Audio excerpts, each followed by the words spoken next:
छत्रपती संभाजीनगर जिल्ह्यातील 2 वारकऱ्यावर काळाने घातला घाला. एकाला अज्ञात वाहनाने चिरडले तर दुसऱ्याला वारकऱ्याला हार्ट अटॅक आला. एकनाथ बांधास नपुते वय 82 राहणार घारदोन कसनेर तालुका छत्रपती संभाजीनगर आणि अशोक नामदेव चव्हाण वय 55 राहणार चिचखेडा खुर्द तालुका कन्नड अशी मृत झालेल्या वारकऱ्याची नावे आहेत. चापानेर येथून संत वैजनाथ महाराज कराडिले यांची दिंडी 16-15 वर्षापासून पंढरपूरला आषाढी वारीसाठी पायी जातो. ही वारी 30 जूनला हबप सोमनाथ महाराज कराडिले यांच्या नेतृत्वाखाली निघाली आहे. शुक्रवारी सकाळी 9 वाजता दिंडी अहमदनगर जिल्ह्यातील इमामपूर येथे नाश्ता करण्यासाठी थांबली असता वारकरी अशोक चव्हाण छत्रपती संभाजीनगर ते अहमदनगर हा महामार्ग ओलांडत असताना अज्ञात वाहनाने त्यांना चिरडले. त्यांचा जागीच मृत्यू झाला.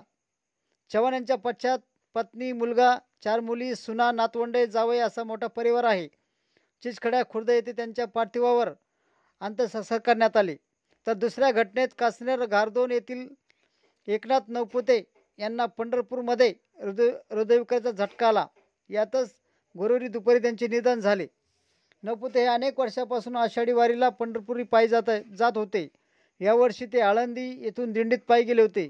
पुढे जाऊन दर्शन घेऊन परत दिंडीत येण्यासाठी ते गुरुवारी दुपारी पंढरपूर येथील बसस्थानकावर उतरले. तेथेच हृदयविकाराच्या झटक्याने त्यांचा जागीच मृत्यू झाला. त्यांच्या पश्चात पत्नी, 4 मुले, 2 मुले, सुना, नातवंडे असा मोठा परिवार आहे. धन्यवाद.